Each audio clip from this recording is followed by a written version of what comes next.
The same nightmare had haunted him for decades.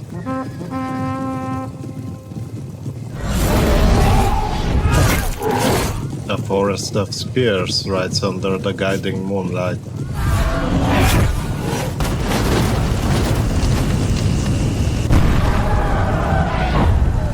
Strange warriors in unfamiliar lands.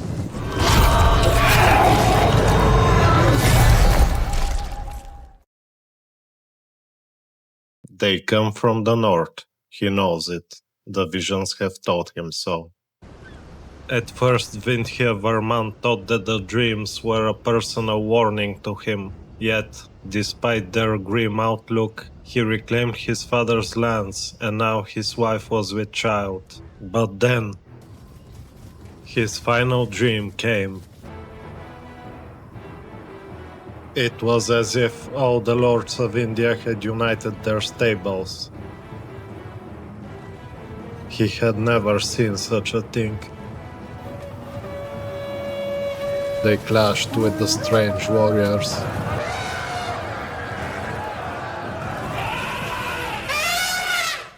And the nightmares bothered him no more. The next morning, his wife delivered a healthy boy. The signs were clear. This was his lord of elephants, so he named him Kadak. In the following years, the king personally took over the education of his son, passing on years of experience in statecraft. The art of the sword and bow, showing little tolerance for error or childish desires. Yet unbeknownst to the king, his overbearing tutelage was already sowing seeds of resentment in the young prince. Seeds that with the birth of a brother blossomed into a thorny, unshakable envy.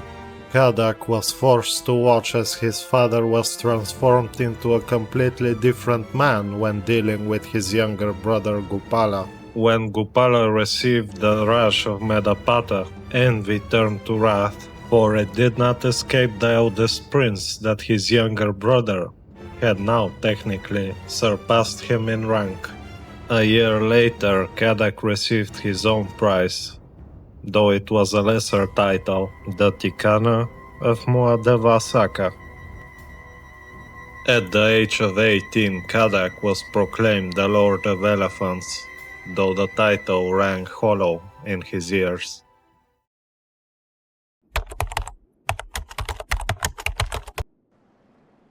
In case the name of the series was not telling enough, this time we're playing in India. We will take control of the Paramara Kingdom, which is also the name of the dynasty.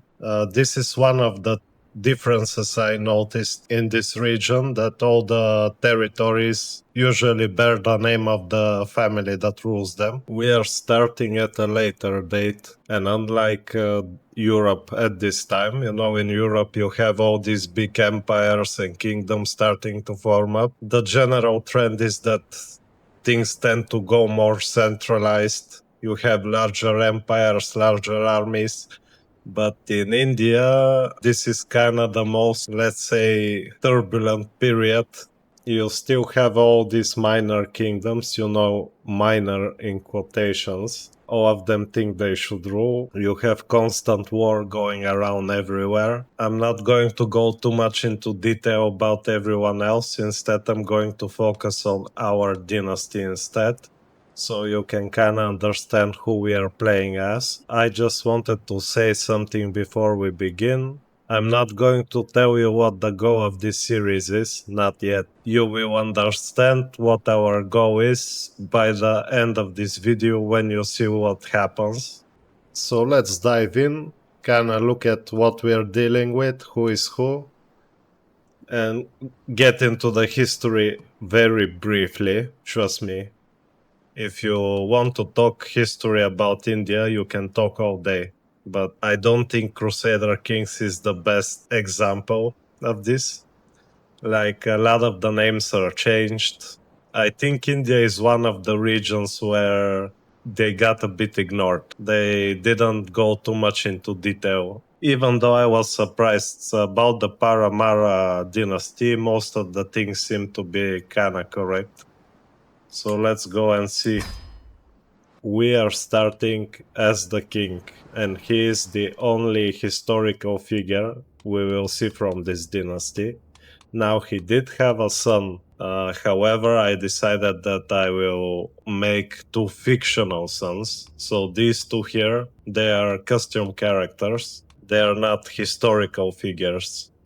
Let's kind of go in briefly into the history of Paramara and who they are. It's presumed that this dynasty or kingdom was established either in the 9th or the 10th century as a part of an older empire, the Rashtrakuta Empire, which was a very big realm which roughly encapsulated all these territories here. There were some speculation that the Paramara were related to the ruling dynasty of this empire. However, this is never confirmed.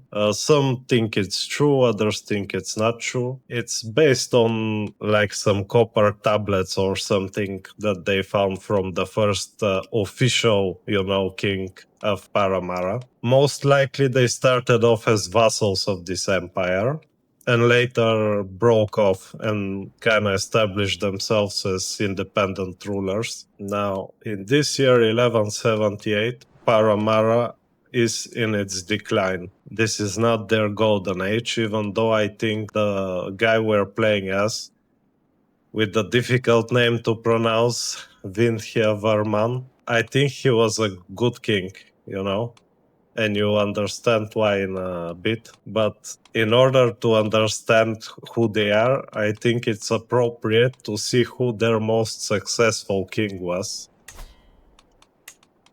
That would be him, Maharaja Bhoja. I think he's kind of, how do you say, well talked after even in our days. He was known as a scholar king, mostly. He spent a lot of resources on financing scholars, poets, building temples and such. I think there's even like a very famous temple that bears his name. It was around here probably, but it's not present in Crusader Kings. So I'm not going to go too much into it. During his time, he focused a lot on military campaigns also, and he managed to expand the dynasty territories quite a lot. The peak of the dynasty is during his reign, and he takes a lot of territories. I actually managed to find some. To the west, this is his big. This was his most western border. The other one was here. Yes. Seonapura. This was his most southern border. So if you go like this, he pretty much had all this territory here. And then it reached this point where the rivers merge and reached all the way to the north here. So to simplify that, he had all this here, he had this here, and he had all this here, and probably some of this here. So he was a very successful king, this Bhoja. Yes, I was about to say that he died in 1055 and was inherited by most likely his son. I think the game thinks this is his son. It was not quite clear if this was the relation between the two, but it's assumed even in history that Jayasima was his son.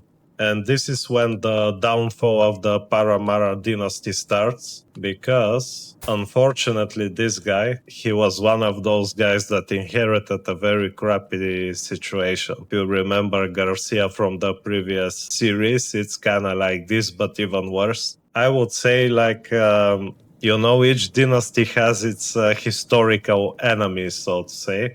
I think the historical enemies from what I saw of the Paramaras were these guys. Now, they were called Sulanki. They have another name which I can't pronounce, so I'm not going to mention it, but in history they go by a different name. And then you have these guys.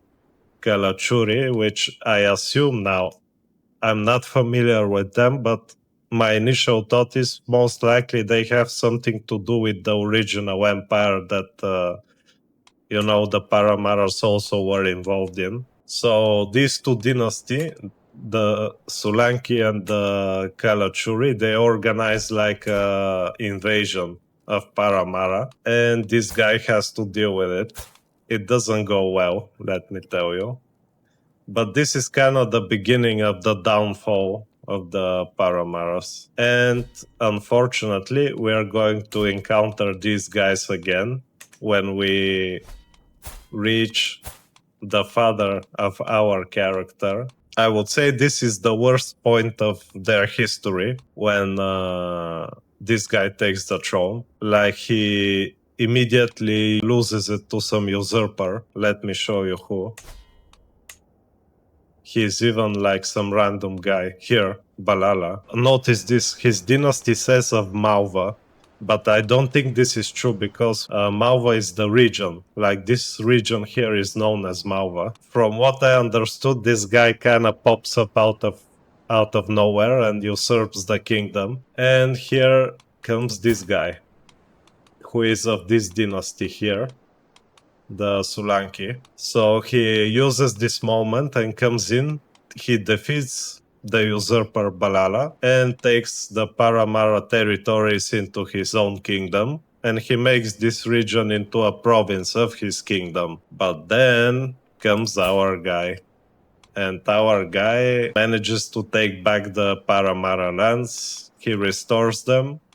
Actually, this is something he's known for. Like, by the time he dies, he's kind of remembered as the guy who managed to restore the dynasty. At the end of his life, I would say that the dynasty Paramara is at a relatively stable place, even though they're going to disappear in like roughly 200 years, maybe less.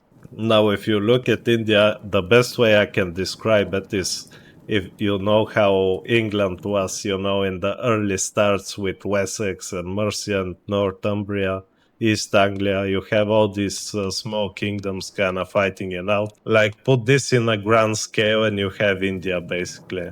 Like, it's the same thing. The main difference is that these guys have a lot more manpower, They muster big armies. And by the way, I'm excited to show you the roster of India because it's really cool. Like, they have cool units in Crusader Wars. I didn't see any unit that I didn't like. Let's just leave it at that. Now, I mentioned that I he had one son. I kind of used his existing son to create Kadak, who is the Lord of Elephants. You will recognize him from the intro, but I really went to town with him.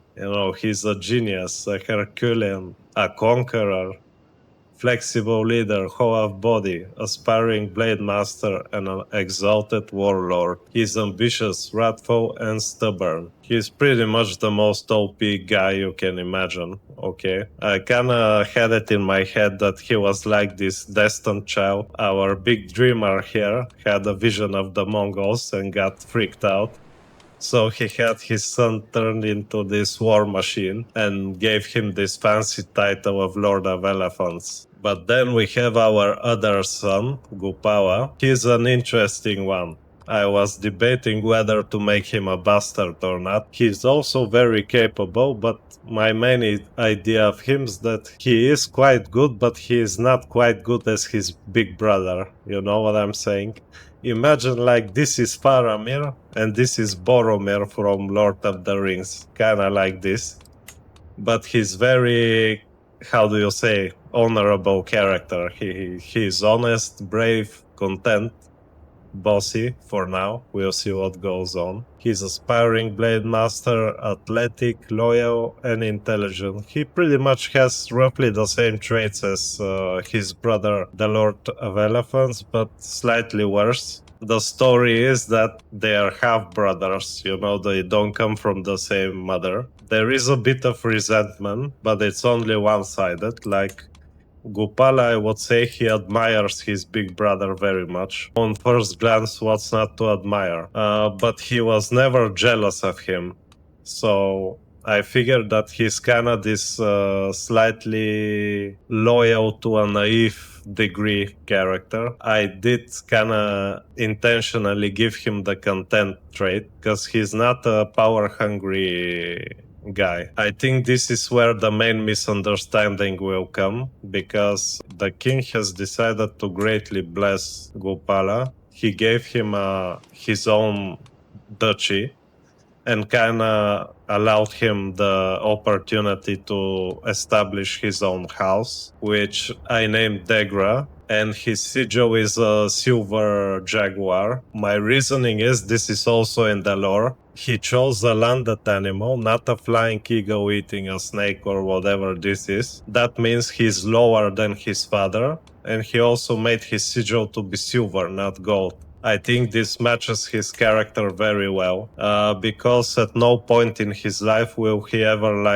think of himself as being better than his father. He doesn't want to be, he doesn't want the kingdom. He is just content with serving. And this is where the misunderstanding comes between the two of them, because Kadak, he's kind of like this destined child. His head was filled with dreams and promises of greatness, you would say.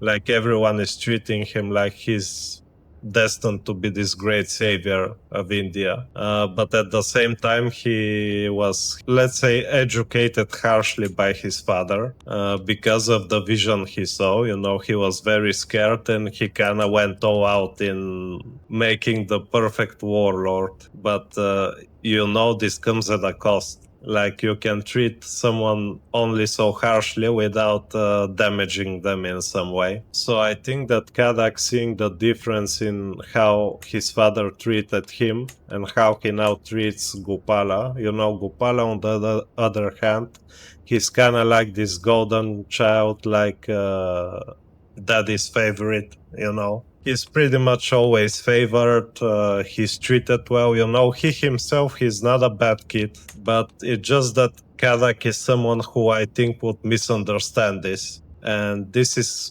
kind of the reason why he dislikes him. But on the other hand, Gopala kind of has a, I would say, neutral opinion of his brother. On one side, he kind of fears him a bit, but on the other side, he admires him for being this great warrior. Let's go into the relations. The majority of all the vassals, which is technically one, like this guy, he has a neutral opinion of us, but he kind of likes the Lord of Elephants. Well, not kind of, he loves him, like I made sure of it. So the general status now of our kingdom is that everyone kind of wants Vindhya to step down and to give the reins to his destined son. However, he's a bit skeptical because he starts to see the negatives. He's not sure that he has chosen the right one, and he's kind of conflicted. He starts to wonder maybe Gopala was the right one to save everything after all, and not his brother Kadak. How do you think he will take it? Not good. How I would best describe him?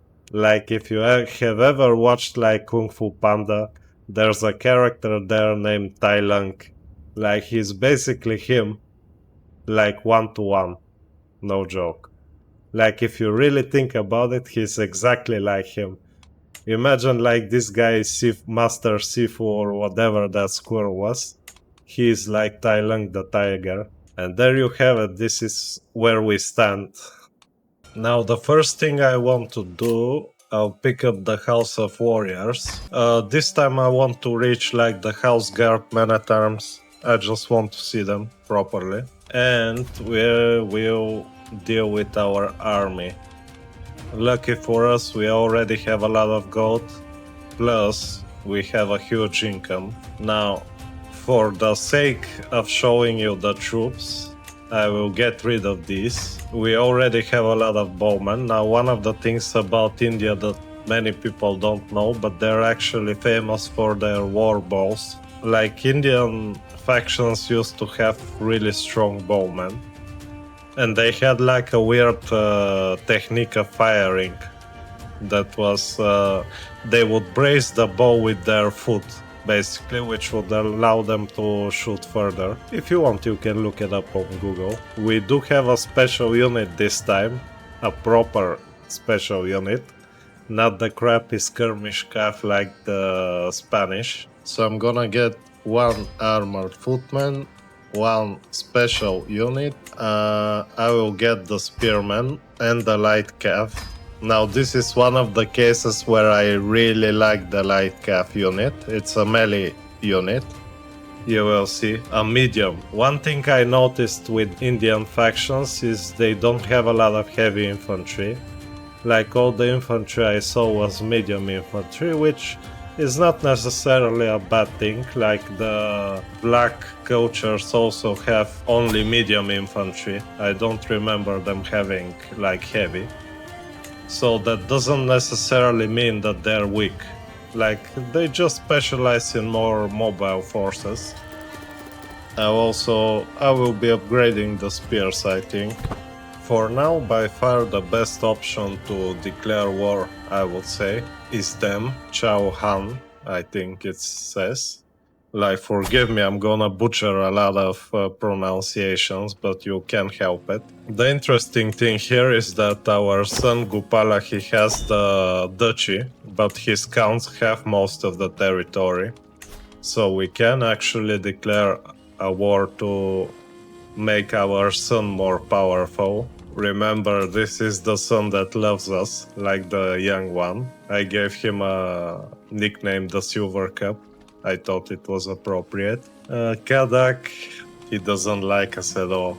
I think I'll wait for the units to kinda reinforce and we'll go to war. And let's hold court. Your Grace, my Dama grows rich. Dealings with the traders and travelers who daily pass through Anupa and our gates. We have made our town and you prosperous and deserve greater influence over Towner. They want the territory. Yeah, let's find a compromise. Next is my wife. One of my wives.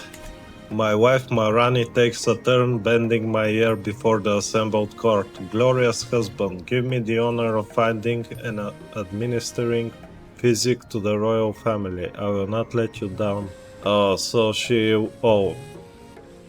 We do need to hire a personal physician. We made her master of the horse because she's good at that. Wondering. This is like the babbling peasant fool. He's not a very good fool. My business here is done. Okay, so I managed to get an alliance with Gupala. I tried to offer one to Kadak, but he doesn't want to do anything with me. Okay, so instead of an alliance, maybe we can get some mercenaries. There are elephant mercenaries, but they are more expensive. I think I want to take the calf for now. I think we should be fine. So let's try to make Gupala more powerful and take all of this. So let's declare war. You know, it's a good thing he didn't join, but...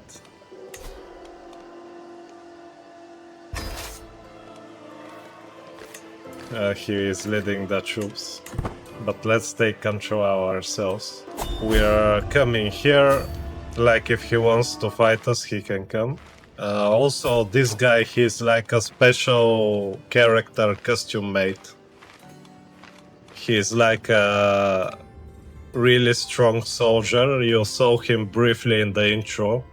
He took part in educating Kadak.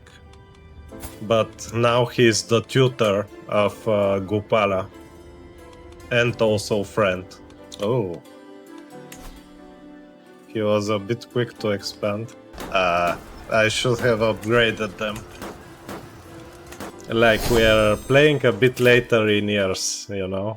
Castles are properly fortified. There he is. Let's move down here and intercept He's probably going to try to siege. Yep, this is what he wants. That's fine. You will see elephants, by the way, don't you worry. Like all generals of Indian factions have elephants. The war elephants you can recruit, they're like not as armored, but they're still very strong. And we got them. There, now we can fight the battle and you can see the units. Here we are, the lines are set. Now let's go over the units. I'm not going to start right away, just so you can see all the roster. Let's of course start with the general. Armored Indian elephants! Now all Indian generals, they use the armored war elephants, which I'm telling you, these are complete beasts. You do need to be careful how you use them, especially if the enemy tries to use fire to spook them. Something which they can do. But you can rack up a lot of kills using them. They're very slow, they tire super fast, like make them walk one big stretch and they'll be exhausted.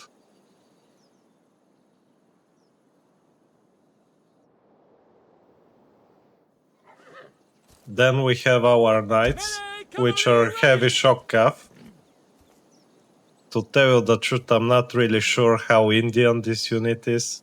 I suspect like a lot of some other cultures were used to kind of fill in the ranks, because I'm not sure that they had specifically Indian units for this. But these are the knights. Then we'll go to the light cav, which I really like. So they are a medium unit. You know, it says MAA light horsemen, but they're actually medium melee cav, and they're really strong. So I think this is one of the cases where I might prefer using the light cav over the heavy horsemen, but we'll see. Then we have our not these guys.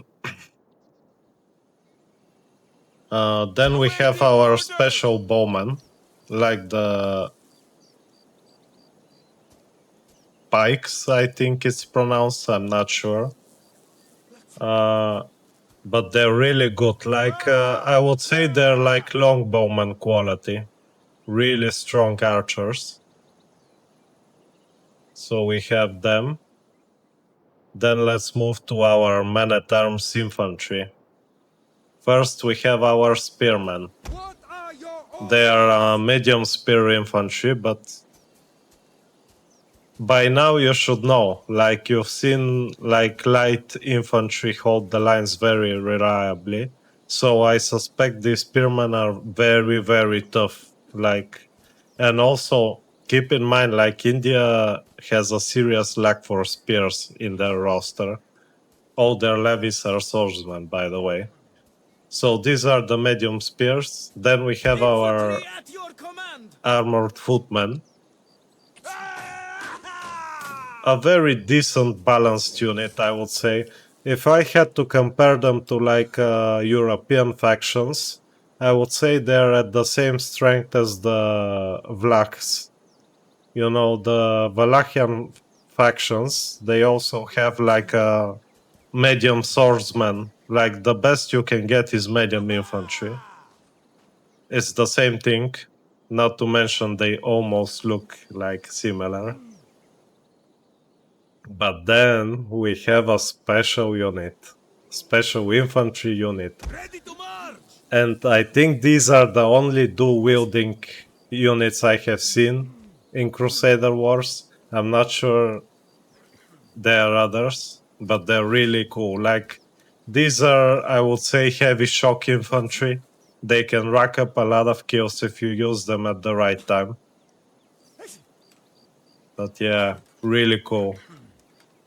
Honestly, I won't be surprised if they're like a costume unit for this, because I don't believe I've seen them before.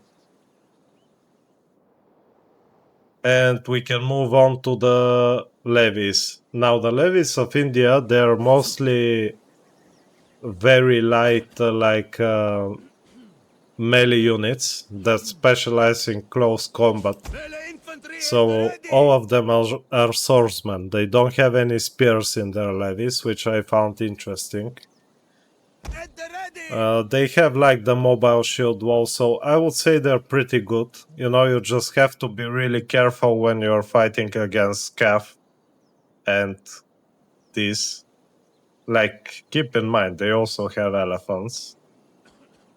With that, we have also the levy archers. We have a couple of them. These are the mercenaries we hired, like they're a different culture. But they also use like the longbows, so it should be fine. Now, another interesting thing I noticed is like we got a couple of units in the army from levies who are a mix between infantry and archers. Like these guys can fight both in close range and ranged. They use smaller bows, but you can see they have shields. And like they use maces and axes and stuff. They're very good. Like I managed to test them out in one battle. So let's start and kinda have our first clash with this faction. Don't worry, I'll spare you all the walking. Ah, I see. They're leaving us little choice, huh? Very well. And of course, to show you, like, here are the enemy war elephants.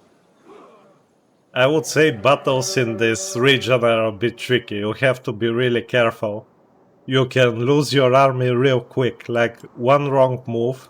Like, let's say these guys charge down the hill and we're not prepared, we're done. Also, it will be kinda like this. Yes, this is what we'll do. I will reform the entire army. We don't have a choice. Now, one of the risky things we have to look for is their elephants. I could like have my elephants swing around to do a massive flank. However, if this guy charges down the hill, we're done. So that might not be the best idea. We'll kinda have to suck it up here. Let's send in the infantry. The elephants will stick close.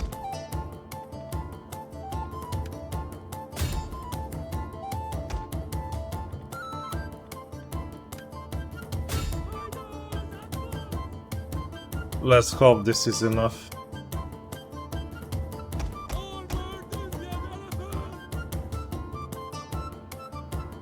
Oh no. Yep, he's getting ready.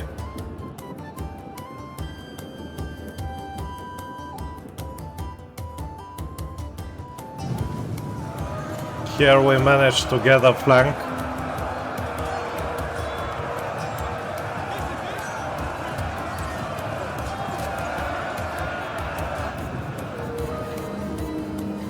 Now we do have a lot more archers, so we'll see how that goes.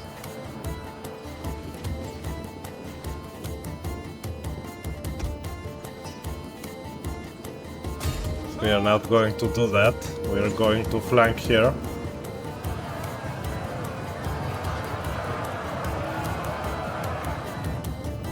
See, like, they're very weak to Cav. So maybe heavy Cav won't be a bad idea.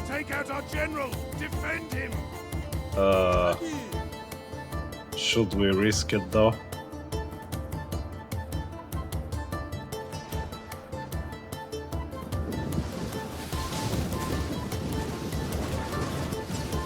Let's kinda rely on the bowman for now. We have a massive ranged advantage. Also here we're flanking them hard.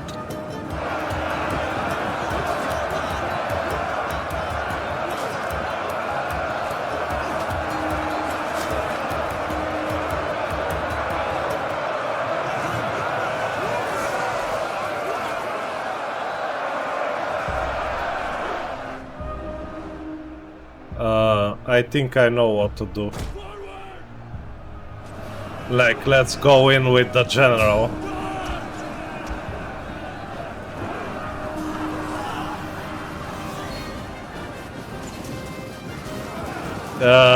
It's a bit risky, but...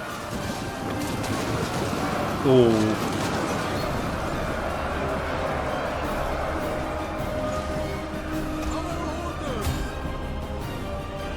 Let's not stop there, let's free the calf here.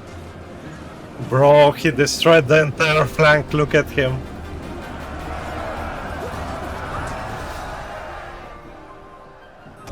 And now we can go for the archers.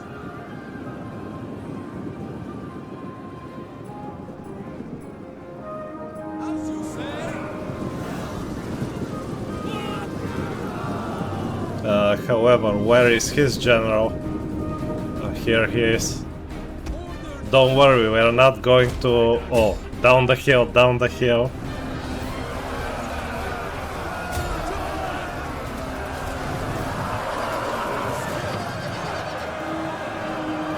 Bro, huh?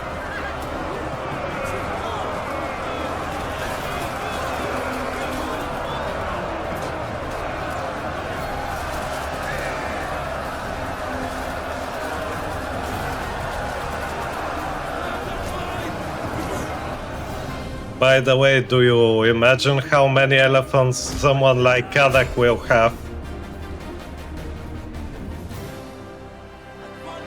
However, where is his general? Oh, here he is. Okay, we need to do something about him. Everyone needs to focus him now.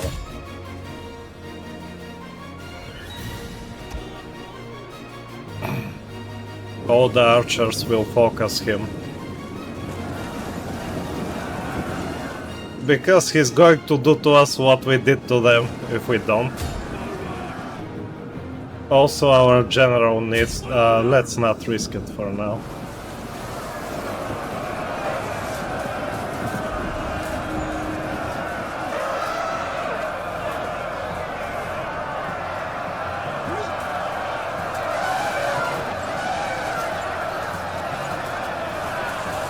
Bro, that's crazy. Battle is turning in our favor.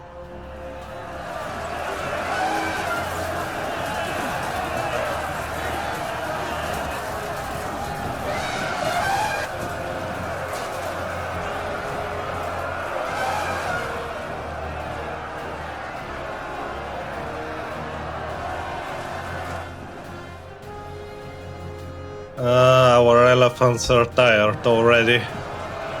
They're kinda stuck in, which is fine for now, like they don't have anything to hurt him too badly.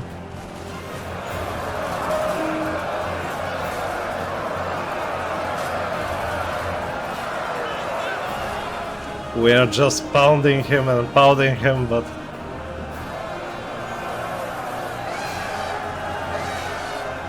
The spearmen are here, so they should be able to kinda hold him back. We are getting kills, by the way. Yep.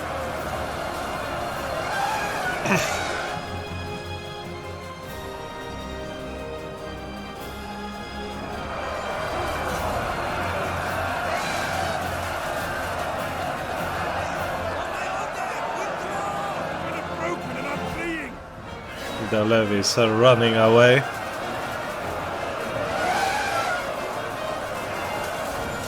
Our knights are here.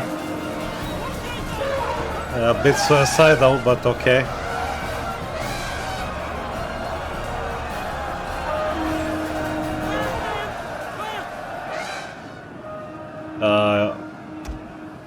Sorry, but the knights are going away. Like, I don't want to lose someone, especially someone like Kadak. We're in a good place, we just need to wear him down. He's he's still fresh. Yeah, he didn't have a lot to do with moving him. But we are getting kills. Also, I think it's time. All the calf needs to charge now. And our own general too.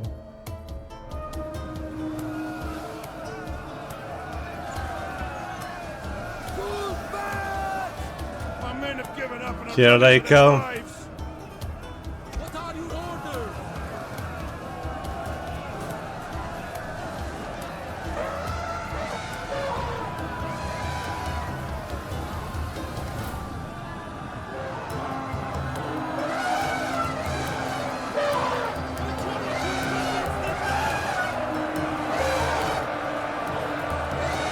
We have him pinned down. Do you know what's dangerous about elephants? It's not their damage, it's the fact that they can keep charging and charging. Like, once you charge through a unit, you can instantly charge at the unit who is in the back. That's why they do so much damage. But if you manage to pin them down like this, they kinda start to take casualties. Even if it's a bit slow. Javelins do a lot of damage against elephants, which in our case is the light footman.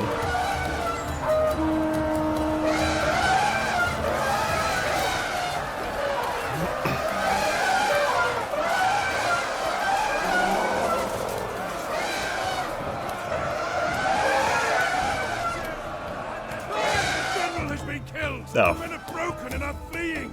Oh no. One of our units. Yeah, out of all the elephants, the general got killed. Okay. Let's all go in, everyone. Awaiting orders. We just need to take him down already.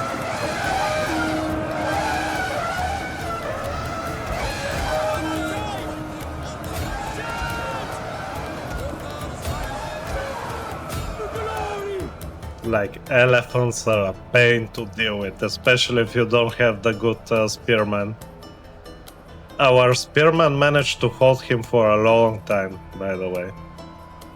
I think certain units can stop the charge of the elephants. To a degree, okay. Our elephants are berserk. And they're gonna do a ton of damage.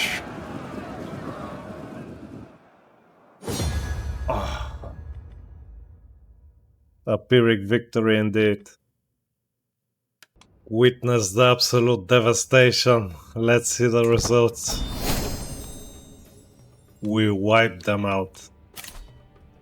And they us. Look at this.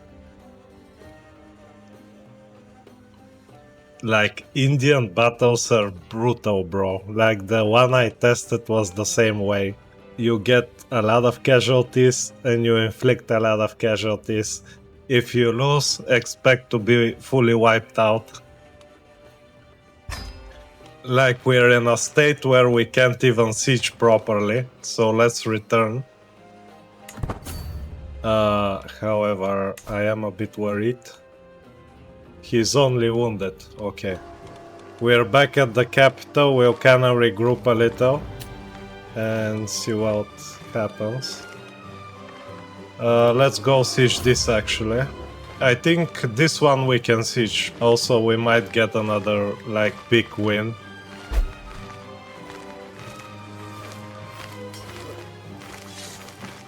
Let's capture him.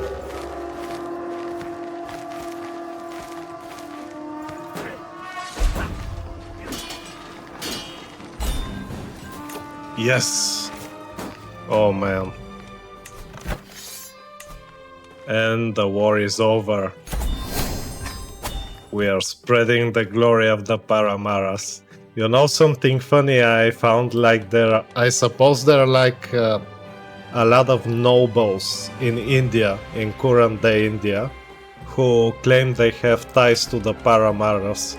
Like this, their ancestor Maharaja Boja is so renowned that a lot of people want to kinda say that they're related to him for prestige. So the Paramaras are actually a lot bigger deal than I initially thought.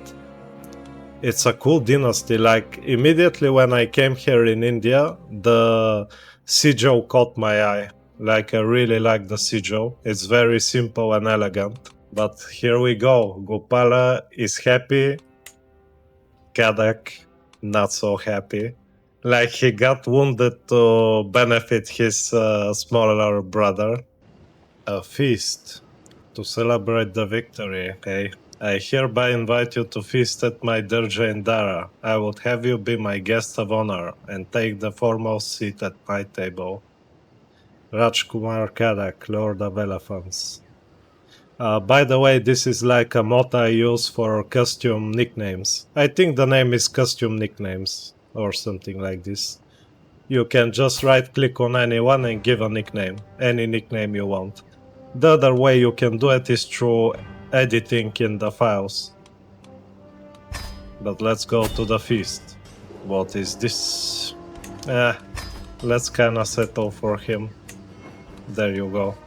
We're going to Dara. There he is. He's a bit wore down from the war. Is Gopala here? Or he, like children, can't attend, I think. The servants run across the hall, bringing the final decorations. I can't wait to go home. Come on, bro. Have some spirit you want.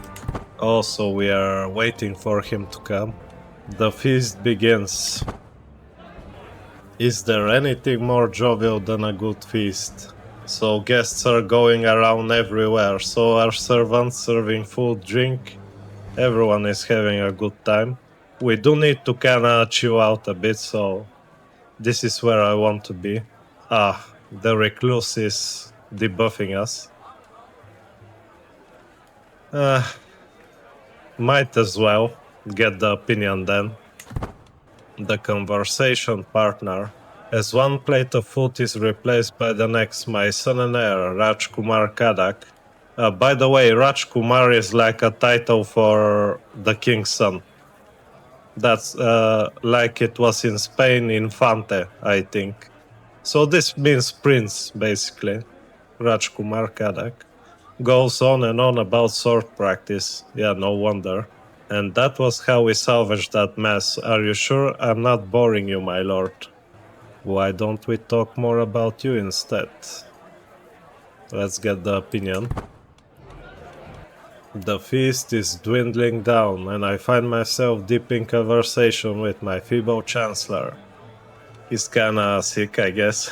He inquires about my opinion on various poisons and their application, a subject he's deeply interested in himself. I don't think he cares about poison that much. Let's kinda not antagonize him though. Made a friend, there you go. We have another baby, a boy.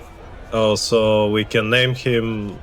Let's not name him after ourselves. I had something else in mind. A good mouthy name. Oh, Jagan Pao. This sounds kinda cool. Jagan Pao.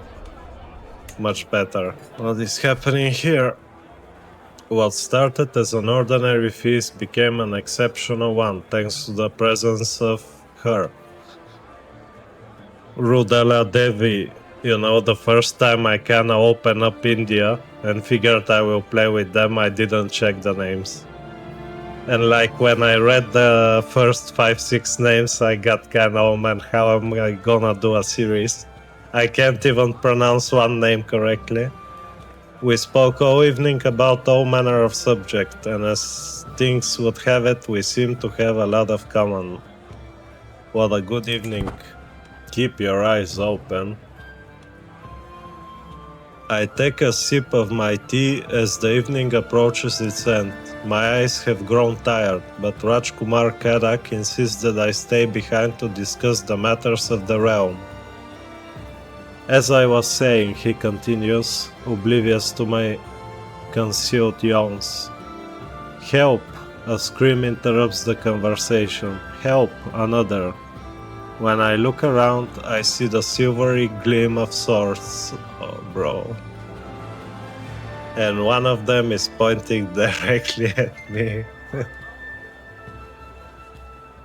It's over, Maharaja.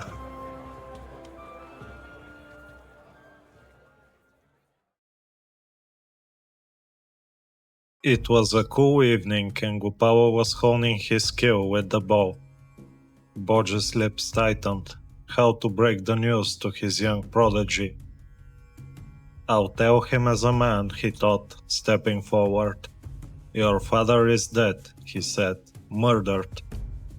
The Silver Cub lowered his bow and turned, eyes as wide as the sea.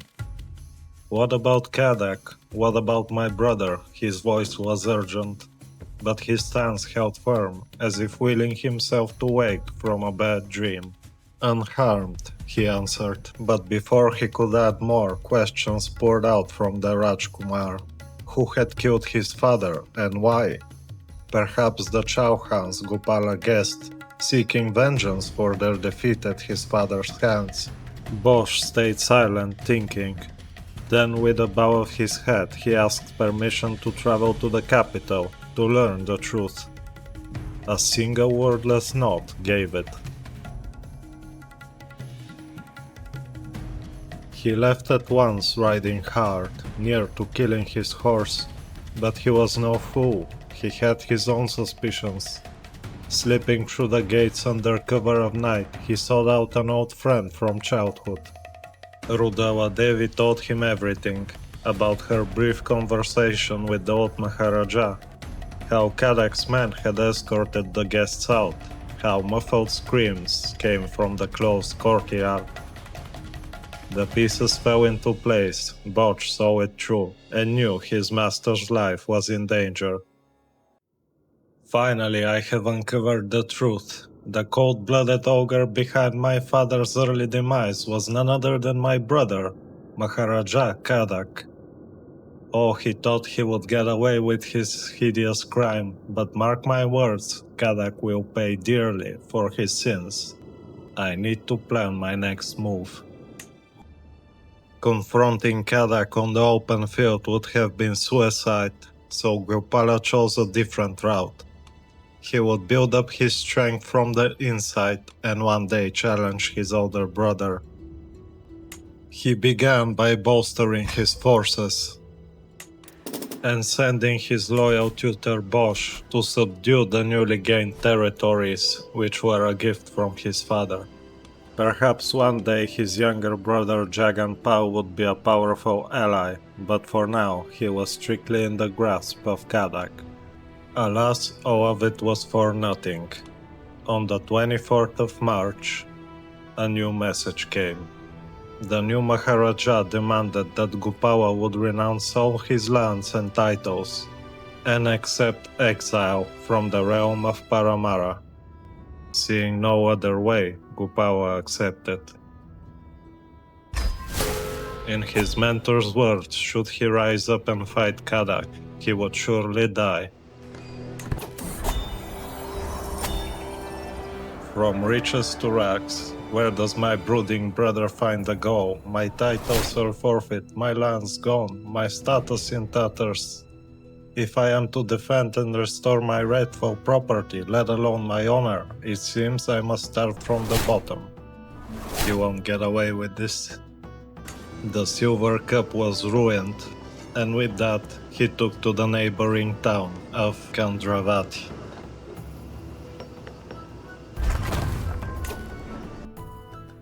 And here we are in the Silver Cub's camp. I can finally reveal to you what our goal is. We must start from nothing, build our army up, and confront Kadak once again. The only real goal is to bring him to justice, meaning we should imprison him. We do have a revenge goal on him, so we can declare war, imprison him, and we'll see from there what his fate will be. But alas, we have only 3 loyal followers. Bosch, our tutor, you must be familiar with him by now, and 2 bodyguards, Amir the Beautiful, and for short Govin the Dwarf, I will call him. You know, that's a pretty long name, Govinda Chandra, I think. But this is it, only 4 men, no more, no less. We have no gold, no prestige, since we are not technically in the Paramara dynasty, you know, we have our own house. We don't have the renown backing us. Gupawa is pretty much a nobody. I hope you enjoyed this first episode, but truth be told, this is where it all begins. This series will be the adventures of Gupawa the Silver Cub. And with that, thank you for watching, and I'll see you next time.